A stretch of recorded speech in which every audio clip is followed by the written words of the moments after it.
અમદાવાદ સિવિલના તબીબની હડતાળથી દર્દીઓ પરેશાન થઈ રહ્યા છે. તબીબની હડતાળ મુદ્દે સિવિલ સુપ્રિન્ટેન્ડન્ટની પ્રતિક્રિયા સામે આવી છે. દર્દીઓને સારવાર મળે તે રીતે આયોજન કરાયું છે તેવું ડોક્ટર રાકેશ જોશીએ નિવેદન આપ્યું છે.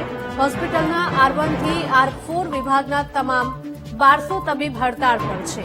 55-60 નોન ક્લિનિકલ સ્ટાફ હાલમાં સેવા આપે છે તેવું તેમણે કહ્યું છે. ઓપીડીમાં મેડિકલ ઓફિસર ફરજ બજાવી રહ્યા છે.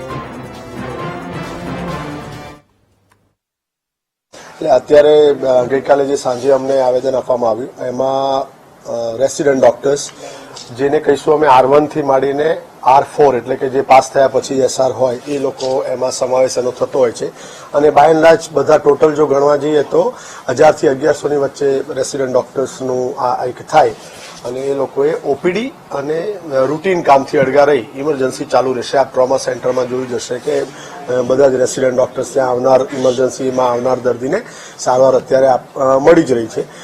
રહી વાત ઓપીડી અને બાકીની મેનેજમેન્ટની, તો ઓપીડીની અંદર અમે અત્યારે વૈકલ્પિક વ્યવસ્થામાં એવું કર્યું છે કે જેટલા યુનિટમાં જેનો રાઉન્ડ ડે હોય આજે એ રાઉન્ડ પતાવી અને જેની આજે ઓપીડી હોય એને એમને સપોર્ટ કરવા માટે જતા રહે. એ જ રીતે અમારી પાસે એક મેડિકલ ઓફિસર્સ પણ છે જે પીડિયાટ્રિકમાં છે, ગાયનેકમાં છે અને બાકીની બધી ઓપીડીની અંદર પીડિયાટ્રિક એટલે મેડિકલ ઓફિસર મૂકવામાં આવ્યા છે.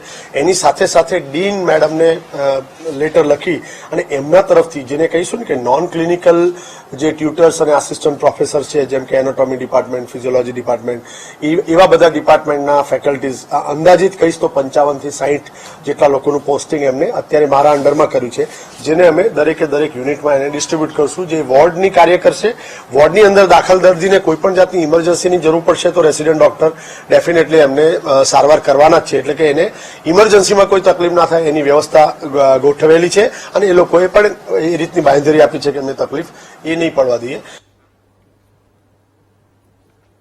ગાંધીનગરની